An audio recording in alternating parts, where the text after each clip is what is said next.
প্রতিদিনের চিন্তা ও প্রার্থনা। ৬ ফেব্রুয়ারি দিনের প্রধান চিন্তা। মনের সমতা রক্ষায় জ্ঞানের পরিচয়। মুখস্থ করা যায়। করিও না সুখের আশ, দুঃখেতে রহিও উদাস। সমতার দণ্ড পরে দৃঢ় পদে রহ তুমি স্থির। সুখেরে চাহিলে পরে দুঃখ হতে নাহিক নিস্তার।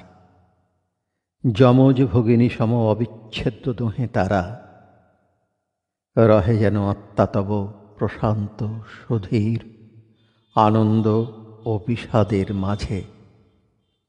উপদেশ: যখন আমরা শরীরের কথা ভাবি তখন সহজেই উত্তেজিত হই। মনের সমতা তখন সহজেই নষ্ট হইয়া যায়। কিন্তু যখন আমরা আত্মভাবে উদ্বুদ্ধ হই তখন আমাদের স্থিরতা অক্ষুণ্ণ থাকে। ক্ষুদ্রচেতা মানুষ সহজেই বিচলিত হয়, কিন্তু যিনি উচ্চ প্রাণ তিনি সকল অবস্থায় মনের সমতা রক্ষা করিয়া চলেন। ইষ্টনিষ্ঠা যখন এমন হয় যে তাহার জন্য আমরা বাঁচিতে বা মরিতে রাজি হই, তখনই আমরা সকল পরিবর্তনশীল অবস্থার মধ্যে শান্ত হইয়া থাকি। প্রার্থনা: হে প্রভু, তুমি অপরিবর্তনশীল, তুমি চিরন্তন।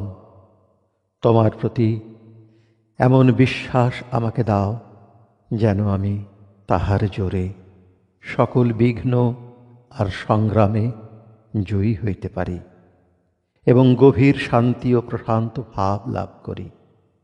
প্রভু, তুমি আমার সহায় হও যেন আমি সকল ভয় ভাবনাকে ঝাড়িয়া ফেলিতে পারি। তুমি যে নিয়ত কাছে থাকিয়া রক্ষা করিতেছ, এই অনুভূতি লাভ করিয়া যেন আমি শান্ত হইয়া থাকি।